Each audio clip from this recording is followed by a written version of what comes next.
ব্লগটা শুরু করছি এখান থেকে। আমি ঘুম থেকে উঠেছি এখন 10টা বাজে, কারণ আমার ভীষণ মাথায় যন্ত্রণা, প্রচণ্ড মাথায় যন্ত্রণা করছে। আজকে আমরা অনেক বেলায় চা খেতে বসেছি। কেন বলো মা? তুই বেলা করে উঠেছিস ঘুম দিয়ে, উঠেছিস কি? আমার তো খুব মাথায় যন্ত্রণা, ওই জন্যই তো বেলা করে চা খাচ্ছি। কিন্তু আমার তো একবার খাওয়া হয়ে গেছে, এখন তোর জন্য আবার খাচ্ছি। কি আর করার, চলো খেয়ে নি চা। আজকে কি পরিমাণে গরম পড়েছে, আর এই গরমের মধ্যে আমার মা কত রান্না করে ফেলেছে। ও মা, কেমন গরম বলো?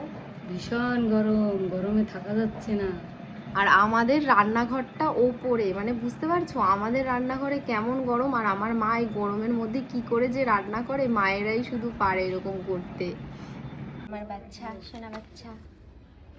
ওই আমার ড্রেসিং টেবিলটার অবস্থা হচ্ছে এই যে এরকম অগুছালো, যে যেমন পেরেছে সেজে গুজে রেখে দিয়েছে। এবার এটাকে আমি পুরো গুছিয়ে নেব। আসলে কিন্তু এটা আমার, ঠিক আছে, ওর না। হ্যাঁ, বোনের ড্রেসিং টেবিল, কিন্তু গোছাতে হবে আমাকে। তোমাদেরকে একটা জিনিস দেখাই, দেখো এটা হচ্ছে আমার বনুর ঘুঙুর। আমার বনু নাচ শিখতো, তো তখন এই ঘুঙুরটা কেনা হয়েছিল। এখন আর ও নাচ করে না, কিন্তু ঘুঙুরটা রয়ে গেছে।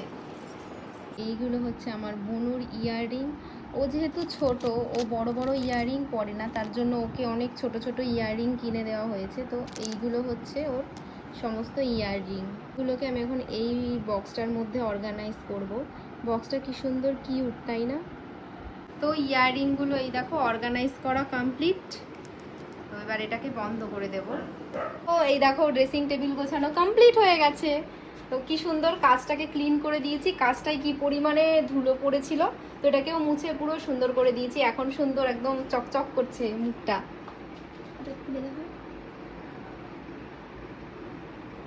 বসেছে এই যে মেকআপের তুলিগুলোকে পরিষ্কার করতে। আমাদের দুপুরের মেনু হচ্ছে, এইখানে রয়েছে থানকুনি পাতা, এইখানে রয়েছে হচ্ছে গিয়ে ভেন্ডি, আর এটা হচ্ছে সেই কালকে শাপলা বলেছিলাম, সেই শাপলা দিয়ে চিংড়ি মাছ। হচ্ছে আমার রুম থেকে এইটা আমার জানালার ভিউ। তো আকাশে কি পরিমাণে মেঘ করেছে, মনে হচ্ছে এক্ষুনি বৃষ্টি আসবে, কিন্তু একটু বৃষ্টি এলে ভালোই হয়, যা গরম পড়েছে না আজকে। আমরা সবাই মিলে ডিনার করতে বসেছি, ঠিক আছে?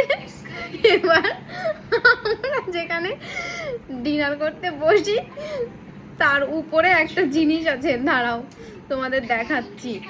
দেখা যাচ্ছে পাখার ফাঁক দিয়ে। আমার মা আমার বোনকে বলছে, দেখে কামো না, ওপরে নাকি ওইটা আমার মায়ের মামা বসে আছে।